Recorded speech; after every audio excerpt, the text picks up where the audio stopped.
Well, good afternoon, sports fans everywhere, and welcome to the special Historical Explainer. I'm your host, and today we're tuning our dials all the way back in time to transport you directly to the golden age of sports broadcasting. So grab a seat by the wireless, pull up a chair, and turn up the volume, because we are diving right into one of the most thrilling and, frankly, historically significant matches in international sports history. We're breaking down the 1938 FIFA World Cup final between the defending champions, Italy, and the formidable challengers, Hungary. We're going to put you right in the stands, let you feel the roar of the crowd vibrate right in your chest, and then unpack exactly why this match changed football history forever. All right, let's head to Paris. Okay, let's dive right into this scene. The date is June 19th, 1938. We're live from the Stade Olympique des Colombes in Paris. Just imagine the atmosphere we're dealing with here. A staggering 45,000 roaring spectators have packed the stadium, creating a wall of sound that is literally deafening. The air is absolutely thick with anticipation, mixed with the faint smell of roasted chestnuts from the vendors outside. Now, the summary of today's clash will surely read, in front of the Paris crowd, Italy dominated from the start, proving they are the most powerful team in football. But, to truly understand how they proved it, we really need to look at who they were up against on the pitch. Because, wow, what a clash of titans we have today. On one side of the pitch, you've got Italy, the Azzurri. They're the defending World Cup champions, bring in ironclad tactical discipline and just unmatched tournament experience to the field. Facing them is Hungary, and they are an absolute attacking juggernaut. Listen to this stat. Hungary just tore through this tournament, smashing in 15 goals before even reaching the final. It's the ultimate showdown, really. You have the immovable Italian tactical defense, marshaled incredibly tightly from the back, going head-to-head against the unstoppable Hungarian attacking force, who honestly seem to score at will. So who's going to break first under the immense pressure of the Parisian sun? The referee, Monsieur Georges Capdeville, checks his pocket watch. He raises the whistle to his lips, and we are underway in Paris. Italy in their classic blue, Hungary in their vintage cherry red kits. And let me tell you, the energy in this stadium is absolutely electric. You can almost hear the heavy thud of the leather ball as it's booted down the pitch. The grass is actually slight slick from an earlier drizzle, making the tackles slide hard and fast. The ball is moving at a frantic pace, back and forth, neither team giving an inch.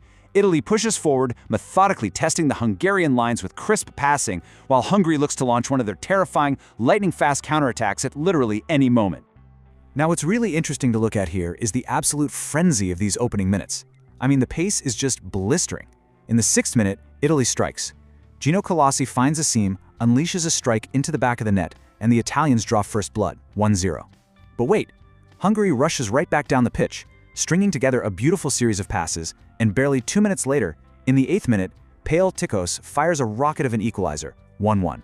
The crowd can barely catch their breath. The tackles are really flying in now. We hit the 16th minute, the Azzurri press high, and Italy's Silvio Piola steps up. Boom! A sensational finish, and Italy reclaims the lead, 2-1. The relentless, end-to-end pace just keeps going. And in the 35th minute, Gino Colaussi breaks through the Hungarian defense once again for his second goal of the match, pushing the score to 3-1 for the Azzurri. What an unbelievable half of football. And there is the whistle for halftime.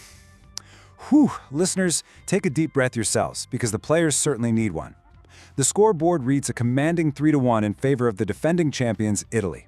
The Azzurri have managed to absorb the initial shock of Hungary's rapid-fire equalizer and respond with absolute authority and tactical precision. But hey, do not count the Hungarians out just yet. With a formidable attack that scored 15 goals leading up to this final, a 2-goal deficit is just an open invitation for a furious second-half siege. We're back for the second half, and the tension is cutting through the Parisian air like a knife. Hungary is throwing absolutely everything forward. They are sending waves of attackers, desperate and relentless. And in the 70th minute, there it is! Paul Titko strikes back with his second goal of the match. It is 3-2. Hungary is within 1. The Italians are scrambling, digging their boots into the turf, relying heavily on that famous tactical discipline to weather the storm. The clock ticks down to the incredibly tense 82nd minute.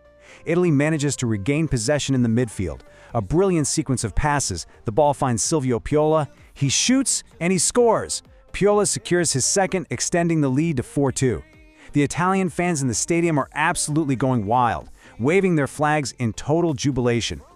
And there it is. The referee blows the final whistle. It's all over in Paris. Italy has done it. The Azzurri are victorious with a final score of 4-2 over a valiant, hard-fighting Hungarian side. The Italian players are collapsing and embracing on the pitch, exhausted but triumphant. The crowd is erupting in cheers, hats are flying into the air, and history has been etched into the very grass right here at the Stade Olympique de Colombe.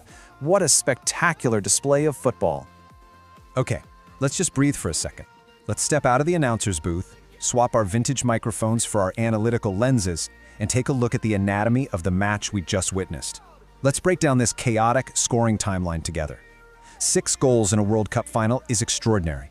Notice how the scoring was entirely dominated by just 3 players. You've got Colaussi opening and closing the first half for Italy, then Titko's doing literally everything in his power to drag Hungary back into the game in the 8th and 70th minutes. And of course, Piola answering the call whenever Italy needed to secure their momentum. Which brings us right to our key performers. This match was an absolute masterclass in finishing. Gino Colaussi and Paul Titko's were magnificent, netting 2 goals each in an incredible display of skill. But I really want to highlight Silvio Piola here. Scoring twice in a World Cup final is rare enough, but Piola's performance in this 1938 match is still revered by sports historians as one of the absolute best striker performances in the entire history of the tournament. He didn't just score, he broke the Hungarian spirit exactly when they threatened to overtake the match, providing those decisive blows that ultimately secured the championship. So the crucial point is what this incredible 4-2 victory actually meant. With this win, Italy cemented a monumental milestone in international sports. They became the very first nation in history to win back-to-back FIFA World Cups, having also claimed the trophy back in 1934. They firmly established themselves as the undisputed kings of the footballing world in the 1930s, proving to any doubters that their first victory was absolutely no fluke. They were an unstoppable dynasty. And honestly, you cannot talk about that dynasty without talking about the mastermind on the sidelines. Let's give credit where it's deeply due, Coach Vittorio Pozzo. With this win, Pozzo claimed his second World Cup victory as a manager. His strategy of pairing an impenetrable, tactically disciplined defense with lethal, opportunistic strikers like Piola and Colaussi was just light years ahead of its time. He didn't just manage a group of talented players, he engineered a robust system that could absorb immense pressure and withstand the most fearsome attacking team in the entire tournament.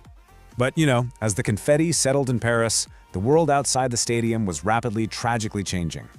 The 1938 final was the last World Cup before the outbreak of World War II. The beautiful game, much like the rest of the globe, was brought to a devastating halt. The scheduled tournaments in 1942 and 1946 were entirely canceled as nations were engulfed in global conflict. It would be 12 long years before the world would gather again for the next tournament in 1950.